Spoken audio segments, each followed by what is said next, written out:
저는 어느덧 미국에 온 지 이제 만 5년이 지나 이제 6년 차에 접어들었습니다.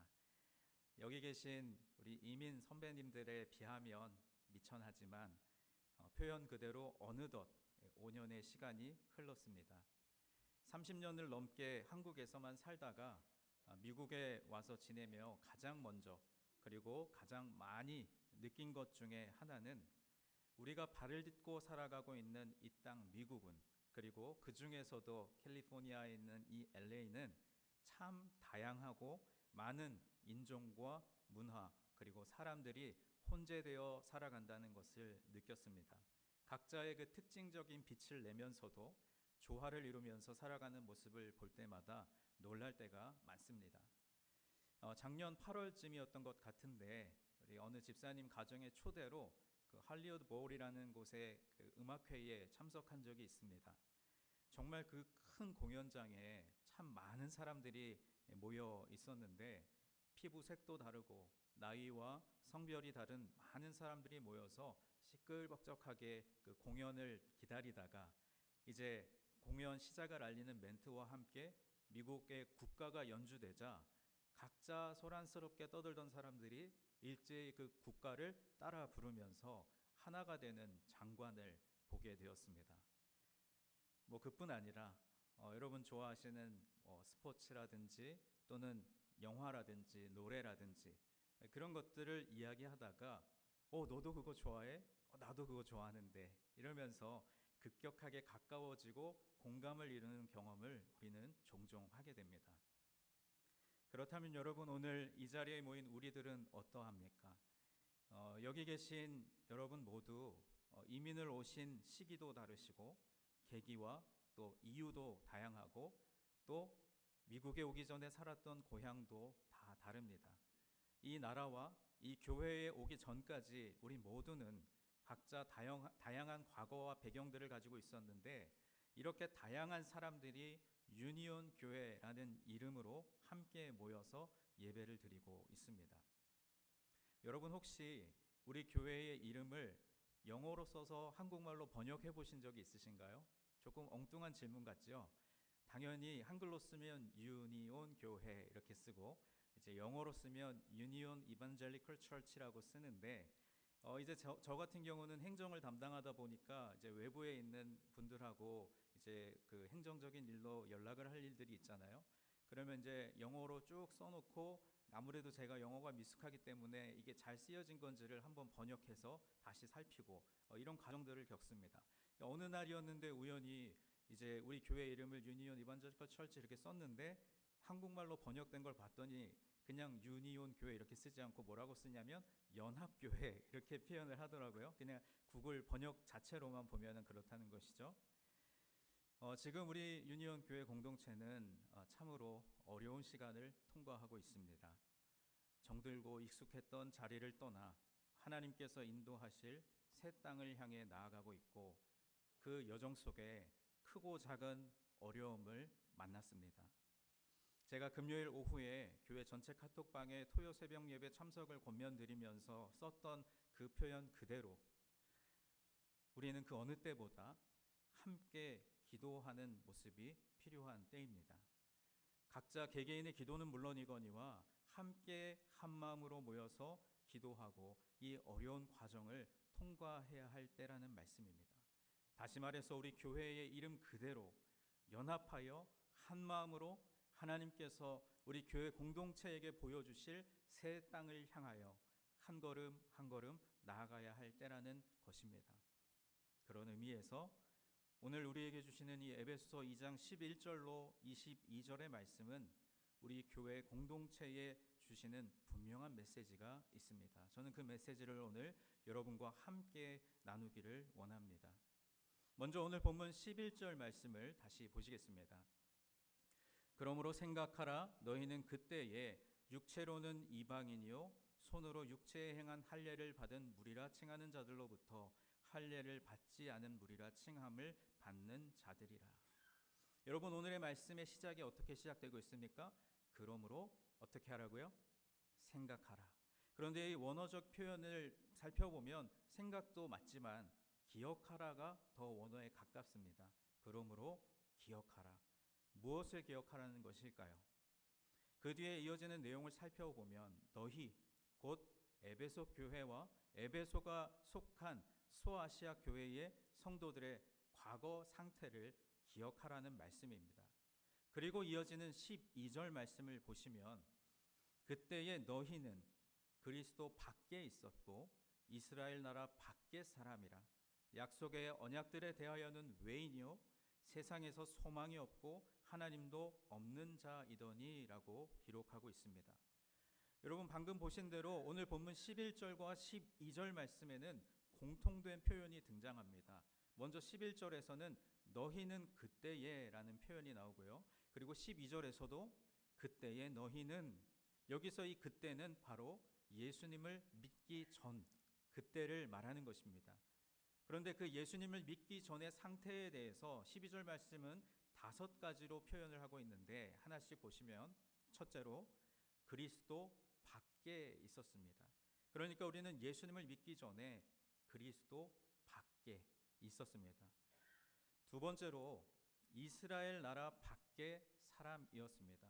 이것은 이제 당시의 상황을 좀 살필 필요는 있지만 일단 간단히 표현하자면 이스라엘 사람들 즉 유대인들에 의해서 철저하게 소외되고 배제된 사람으로서 우리가 잘 아는 표현대로 이방인이었다는 말씀입니다. 세 번째로는요, 약속의 언약들에 대해서 외인이었습니다. 하나님께서 아브라함과 그의 후손에게 맺은 그 약속의 복을 받지 못하는 사람이었다라는 말씀입니다. 네 번째로 세상에서 소망이 없었습니다. 구원의 은총을 받지 못했기 때문에 그 안에 무슨 소망이 있을 수 있겠습니까? 마지막 5번째는 하나님도 없는 자였습니다. 이는 하나님을 믿지 않는 불경건한 사람이라는 뜻입니다. 주님께서 사랑하시는 우리 유니온 교회 성도 여러분, 저와 여러분도 하나님을 알고 예수님을 믿기 전에는 이러한 5가지 모습에서 전혀 다름없는 사람이었습니다.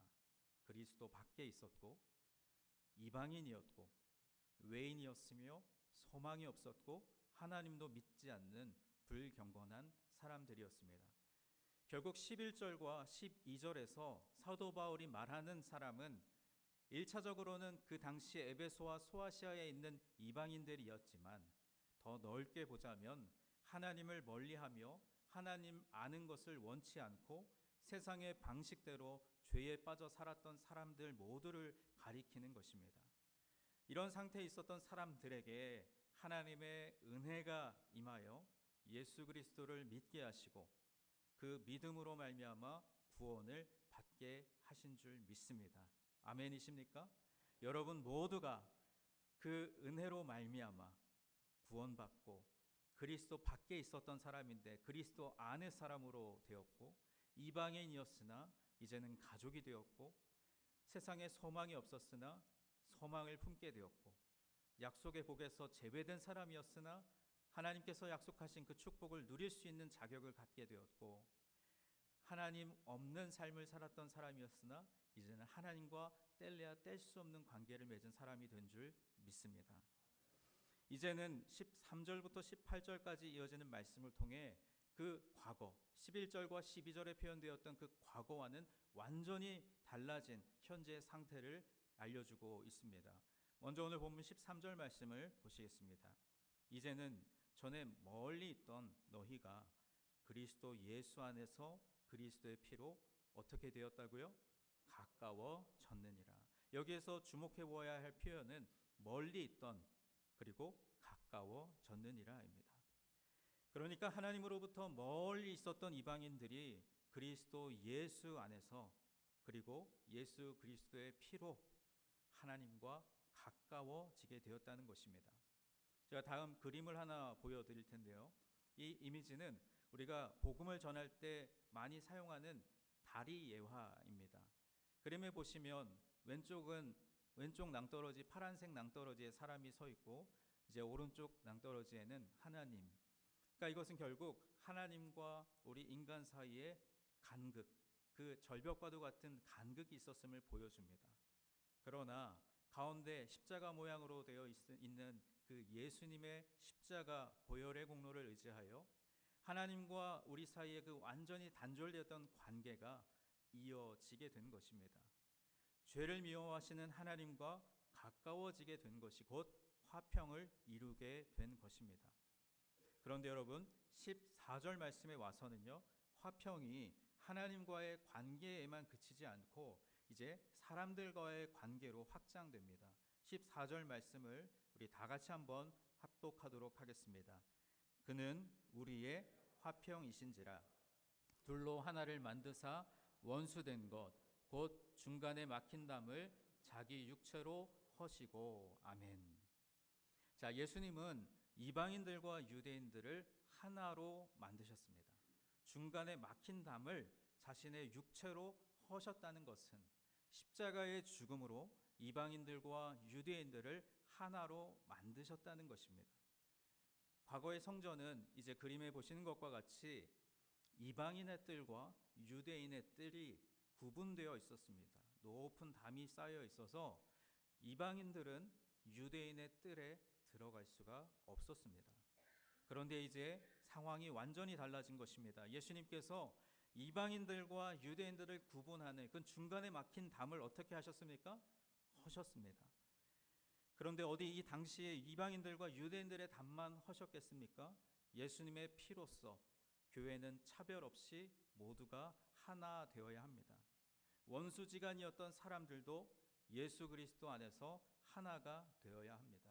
그 이유는 예수님 안에서 우리 모두가 한 몸을 이루고 있기 때문입니다.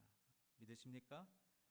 만약에 원수였던 사람이 여전히 원수로 있다면 그 원수가 예수님 몸 밖에 있는 것이든지 아니면 자신이 예수님 몸 밖에 있는 것이든지 둘 중 하나일 것입니다. 주님께서 사랑하시는 여러분, 우리 유니온 교회 공동체는 지금 화평하고 있습니까? 혹시 서로에 대한 불신과 시기와 미움과 분노로 서로 반목하고 있지는 않습니까? 예수님은 이미 십자가의 죽으심으로 중간에 막힌 담을 허셨는데 교회 안에서 자꾸만 계속해서 담을 쌓고 계시지는 않으십니까? 우리 자신을 돌아보았으면 좋겠습니다. 하나님께서 하나뿐인 독생자 예수 그리스도를 십자가의 죽음으로 내어주시기까지 우리를 향한 자신의 사랑을 확증해 주셨고 십자가의 피로 말미암아 하나님과 우리 사이에 깨어지고 단절되었던 관계가 회복되었을 뿐 아니라 예수님 안에 거하는 우리는 그저 예수님, 그 예수님이라는 이유 하나만으로도 한 몸 하나 된 교회를 이루어야 할 줄로 믿습니다. 이어지는 15절에서는 이렇게 말씀합니다. 법조문으로 된 계명의 율법을 폐하셨으니, 다시 말해서 율법이 그 효력을 상실했다라는 뜻입니다. 단적인 예로 율법을 어겼을 경우에 사형에 처하는 규정들은 예수님의 보혈로 그 효력을 상실한 것입니다. 이처럼 주님께서 법조문으로 된 계명의 율법을 폐하신 데에는 두 가지 중요한 이유가 있습니다. 첫째로 이방인들과 유대인들을 주님 안에서 한 새 사람을 만들어 화평하게 하시기 위함입니다. 그러니까 주님께서 율법을 폐하신 궁극적인 이유는 바로 온 인류가 주님 안에서 화평을 이루기 위함입니다. 그러므로 내 기준으로 다른 사람을 판단하거나 정죄할 수 없고 우리 모두는 근본적으로 죄인이었지만 하나님께서 나와 같은 죄인을 교회로 받아주셨음을 잊지 말아야 합니다. 법조문으로 된 계명의 율법을 폐하신 두 번째 이유는 16절 말씀에 이렇게 기록되어 있습니다. 또 십자가로 이 둘을 한 몸으로 하나님과 화목하게 하려 하심이라. 원수된 것을 십자가로 소멸하시고. 바로 율법의 그 법조문으로 된 율법을 폐하신 두 번째 이유는 바로 죄인들과 하나님과의 화목을 위함입니다. 14절과 15절은 이방인들과 유대인들 그리고 원수지간인 사람들을 포함해 모든 구원받은 사람들의 수평적인 화평을 말하고 있다면 이제 16절부터 18절까지의 말씀은 죄인들과 하나님 사이의 수직적인 화평을 말씀하고 있습니다. 하나님을 떠난 죄인은 하나님과 원수입니다. 이 원수 관계를 하나님께서 독생자 예수님을 십자가에 달려 돌아가시게 함으로써 허무신 것입니다. 그리고 17절 말씀에 성령님을 우리에게 보내셔서 평안을 전하셨습니다. 또 오셔서 먼 데 있는 너희에게 평안을 전하시고 가까운 데 있는 자들에게 평안을 전하셨으니, 예수님께서는 부활 승천하신 후 사도들과 제자들을 통해서 복음을 전하게 하셨습니다. 그들이 복음을 전할 때 성령께서 역사하셔서 사람들에게 평안을 전하셨습니다. 먼 데 있는 이방인들과 가까운 데 있는 유대인들 모두에게 화평을 전하심으로 이 둘을 화평하게 하셨습니다. 그리고 이어지는 18절 말씀에서 이 둘이 하나님 앞으로 나아갈 수 있게 하셨습니다. 18절 말씀을 우리 다 함께 읽겠습니다.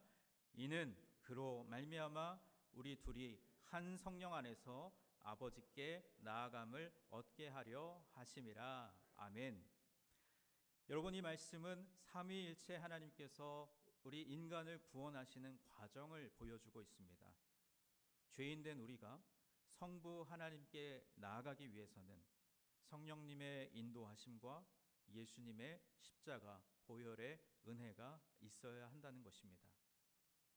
여러분, 저는 1부에는 찬양을 인도하지 않지만 2부 예배 때 앞에서 찬양을 인도하면서 여러분께서 예배드리는 모습을 가장 앞에서 바라봅니다. 그리고 찬양을 마치면 주로 맨 뒤로 가서 여러분께서 예배드리는데 불편함은 없으신지, 또 예배 모든 순서들이 원활하게 진행되기 위해서 챙겨야 할 부분들을 살피고, 또 여러분은 잘 모르시지만 제가 여러분의 뒤통수를 보면서 출석 체크도 합니다. 그래서 이번 주일에 예배 나오지 못하신 분들은 어떤 분들이 있는지를 살피기도 하지요. 그런 일을 매주 하고 있습니다. 그런데 언제부터인가 여러분께서 예배드리는 모습을 바라볼 때에 여러분 안에 평안이 없는 모습을 볼 때가 있습니다. 무언가 불안해 보이고 때로는 뭔가 화가 난 것처럼 보이기도 합니다. 주님께서 사랑하시는 여러분 마음과 영혼에, 또 우리 유니온 교회 공동체 안에 성령께서 주시는 평안이 있기를 간절히 소망합니다. 이 모든 은혜를 입은 이방인들이 다음에 이어지는 19절 말씀부터 완전히 달라지는데요. 우리 19절 말씀도 다 같이 한번 함께 읽도록 하겠습니다. 그러므로 이제부터 너희는 외인도 아니요 나그네도 아니요 오직 성도들과 동일한 시민이요 하나님의 권속이라. 아멘. 이제 19절부터 22절까지 이어지는 말씀은 교회가 하나의 구원 공동체임을 말씀합니다. 이는 교회는 연합과 일치를 이루어야 한다는 것을 가르쳐주고 있습니다. 예수님 안에 있는 너희는 외인도 아니요 더 이상 나그네도 아니다. 더 이상 이방인이나 소외받는 사람이 아니라는 것입니다. 예수님 안에 있는 너희는 성도, 거룩한 무리이며 하나님 나라의 시민이며 하나님의 권속이라고 말씀합니다. 여기서 이 권속이라는 표현은 곧 식구 또는 가족을 의미하는 것입니다. 그러니까 하나님의 가족은 교회로 하나 되는 것입니다.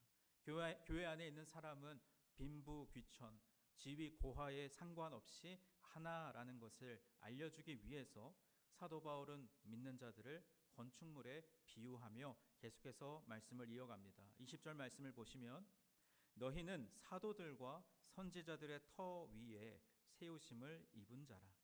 그리스도 예수께서 친히 모퉁이 돌이 되셨느니라 라고 말씀합니다. 건축물에 비유했는데 교회의 구성원인 너희는 이방인이라 할지라도 사도들과 선지자들의 그 터 위에 세우심을 입은 자라고 말씀합니다. 사도들과 선지자들이 놓은 이 터는 곧 기초 또는 시작을 의미하는데 예수님께서 그 건축물의 터이시거나 그 건축물의 시작이라는 의미로 해석할 수가 있습니다. 그러므로 에베소와 서아시아의 이방인 그리스도인들을 포함해 교회의 모든 구성원은 사도들과 선지자들에 의해 예수님의 터 위에 세우심을 입은 사람인 줄 믿습니다. 예수님은 그 건축물의 기초이자 또 기본인 모퉁이 돌이 되셔서 건물을 떠받치는 중심이 됩니다. 제가 이미지를 하나 보여드릴 텐데요. 우리가 흔히 모퉁이 돌 하면 영어로는 코너스톤이라고 합니다. 그림에 보시면 이 당시에 건축물을 지을 때 여러 돌들이 있지만 그 돌들을 쌓아 올리기 위해서 기준이 되는 지점이 있습니다. 그것이 바로 모퉁이 돌입니다. 예수님이 이 교회의 모퉁이 돌이 되신다라고 말씀하는 것은 우리 유니온 교회의 시작과 기초는 다름이 아니라 예수님, 그분이라는 사실입니다. 우리를 포함해서 이방인이든지 유대인이든지 각자가 벽돌 하나하나가 되어 예수님의 그 터 위에 쌓여가며 건축물을 이루고 교회를 이루는 것입니다. 여기에는 누구도 제외되지 않고 모두가 차곡차곡 쌓여서 하나의 건물을 이루는 것입니다. 우리 교회가 바로 이와 같습니다. 교회는 주님 안에서 누구든지 연합과 일치를 이루고 있어야 합니다. 이것은 교회의 보편성이기도 하고 교회의 통일성이라고도 표현을 합니다. 그리고 이어지는 21절 말씀이 그것을 이렇게 설명하고 있습니다. 그의 안에서 건물마다 서로 어떻게 되었다고요? 연결하여 주 안에서 성전이 되어 가고. 주님 밖에서는 교회가 연합과 일치를 이룰 수 없습니다. 그런데 여기에서 우리가 주목해 보아야 할 표현은 21절의 마지막 부분에 있는 되어 가고입니다. 되었다, 될 것이다가 아니라 되어 간다. 결국 교회는 건축물을 완공하기 위해서 계속해서 지금 건축 중에 있는 것과 같습니다. 우리 선교부에서 이제 가끔씩 이제 멕시코에 가셔서 이제 건축하는 교회들 또 건물들이 있으셔서 그곳에 계시는 분들도 건축에 힘을 쓰지만 또 우리 선교부원들이 가셔서 또 힘을 보태시면은 멋진 또 하나님을 예배할 수 있는 공간들이 세워지는 모습들을 저는 직접 가보지는 못했지만 사진을 통해서 접할 수가 있었습니다. 그것처럼 세워간다라고 하는 것, 되어간다라고 하는 것은 계속해서 건축이 진행 중에 있는 것입니다. 그렇다면 우리 유니온 교회는 건축이 완료되어 있는 완벽한 건축물이 아니라 지금도 벽돌을 한 장 한 장 쌓아 올리면서 건축 중에 있는 건물이라는 것이죠. 교회는 끊임없이 복음을 전하며 복음을 듣고 교회로 오는 사람들을 받아들이고 벽돌을 지속적으로 쌓아가야 할 줄로 믿습니다. 이제 오늘 본문 마지막 22절 말씀을 우리 다 함께 읽도록 하겠습니다. 너희도 성령 안에서 하나님이 거하실 처소가 되기 위하여 그리스도 예수 안에서 함께 지어져 가느니라. 아멘. 바울의 이 건축물 비유를 고려하면 하나님이 거하실 처소는 곧 성전을 의미합니다. 한 사람에 의해서 만들어진 성전이 아니라 모든 교회 구성원들이 모퉁이돌 대신 주님을 기초로 하여 연합해서 지어져 가는 성전입니다. 하나님께서는 형식적인 예배를 원치 않으시며 영과 진리로 예배하기를 원하십니다. 그래서 오늘 제가 설교의 제목으로 삼은 함께 지어져 가는 교회도 마찬가지입니다. 형식적으로 함께 지어져 가는 처소에는 하나님께서 거하실 수가 없습니다. 그래서 우리가 함께 지어져 갈 때 성령님의 인도하심에 순종하면서 함께 지어져 가야 합니다. 이것이 바로 주님의 권위에 순종하는 일입니다. 주님의 권위는 모든 만물을 통치하고 세상의 그 어떤 권세와 능력과 주권보다 더 크시지만 그러나 거칠거나 강압적이지 않습니다. 부드럽게 인도하시는 성령님께 우리 자신을 맡긴다면 우리 모두가 함께 아름답게 지어져 갈 줄로 믿습니다. 그렇게 될 때 하나님께서 우리를 떠나지 않으시고 영원히 거하시는 처소인 교회가 될 줄로 믿습니다. 말씀을 맺겠습니다. 오늘 사도 바울이 교회의 본질을 설명하기 위해 건축물에 대한 비유를 사용했지만 우리가 이미 아는 대로 교회는 건축물이 아니며 조직체도 아닙니다. 교회는 예수 그리스도와 연합한 하나의 유기체입니다. 즉 살아있는 생명체라는 것입니다. 그렇기에 교회는 계속해서 성장해야 합니다.